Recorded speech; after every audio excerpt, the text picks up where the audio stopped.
dance around loads and speak too fast or get too Mancunian, but I probably will, so I hope you're alright with that. Hello, I'm Matt Isherwood. I'm from Balloon Dog, a creative marketing agency in Norwich and London. I'm going to talk to you about wearable technology. You mention wearables to people, and they're probably going to think of smartwatches. They're going to think of Apple and Samsung, or they're going to think about fitness activity bands, you know, Fitbit, Jawbone. I can see a few around here tonight as well. Or maybe Oculus Rift and Google Glass, things like that that are in development and in beta. Some other people will say, actually, they're a failure, they're not going to take off. Emperor's new clothes and all that. And Nike added fuel to that fire by canning their fitness band earlier this year. People saying, yeah, I told you so, it's not going to work. But it's a little bit more complex than that. Wearables aren't going away, they'll be around. But it's not just about consumer gadgets, to be honest. Wearables are going to start showing up in the workplace. They're going to lead to better healthcare for all of us, brilliant. More data, better opportunities for research. And also maybe cheaper insurance. There's someone from Aviva in here. So what do consumers actually think? Well, ownership of wearables is going up, but it's certainly not mass market yet. 1/3 of all people will buy fitness wearables and stick them in a drawer within 6 months. Samsung tried to give watches away. That didn't work either. But maybe some of them are just a bit rubbish. Do you want like this massive headphone, head-mounted phone thing for hands-free browsing, or maybe a QR code tie, or will.i.am has just launched a massive wearable cuff for $500 that I think I'm alright with. Early days though, this was the evolution of smartphone in 2004, so you know, have some patience with WAP and Symbian and things like that. It'd be 3 years until the iPhone was here. It arrived without 3G and no GPS.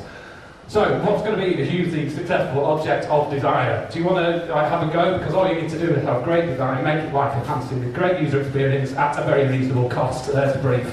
Over to you. So, there's some cool stuff out there though. The Nixie wrist drone that will fly off and take pictures of you and your gurning friends and upload to Facebook. Or maybe, down here, the smart sock, a wearable tech socks for your baby that will measure their sleeping, breathing temperature and predict when they might wake up. Hey, but to be a true success, you need to answer an existing need that's already there. Don't try and make one up and then tell people, hey, the need, I've got a product, it can answer it, go and buy it. It's not going to happen. It's really, really hard.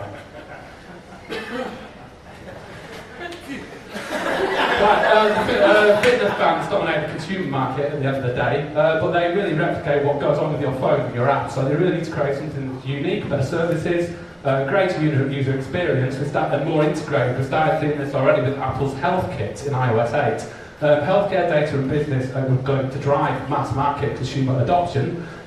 Life insurance will make it cheaper if you share your data with them. That's great. And if they can actually see that you're being healthier and eating better food, drinking less booze, Martin Lewis is going to love that. So, continuous medical monitoring. You know, there's smart bras out there that will continually kind of monitor you and look for the onset of tumours and report it to you, your doctor, your hospital. We're going to live longer and healthier lives because of wearables. That's a good thing. Sensors are going to get embedded in t-shirts. You'll get them prescribed from your doctor for measuring for stuff. The data's going to get bigger. What about PPC ads that are going to say, hey, I see you put half a stone on last month, you might want some Slim Fast. That's going to be a bit scary. Wearables in the workplace, they're going to be big, really big, and they could benefit all of us and all of our different roles. What about if you worked in a huge warehouse and had head-up display, you're looking for a particular product, it's going to take you right there, all the way around, Amazon picking kind of factories and stuff like that. Or the Pro Glove for car engineers to walk around and touch parts of a car engine, get instant diagnostics and understand that. We're actually working with Mazda to bring virtual reality and Oculus Rift into dealerships as well, so that's very exciting. Surgeons, airline pilots have had like VR training for years and years, huge expense, massively cumbersome, but wearables are bringing that to the mass markets, supermarkets and HR departments are now giving training on stocking shelves using Oculus Rift and stuff like that.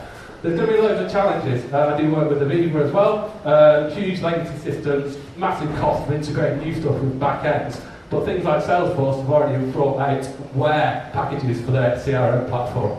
Wearables will eventually play an important part of our lives. Both are working at home. It's not about loads of gadgets and smart jewelry that you're going to have to charge all the time. It'll be an evolution of our mobile and data-driven lives. So there will be no post-mobile age, don't worry about that. Only thing that might die is the death of the wearable term itself. It's horrible. Hopefully it all goes.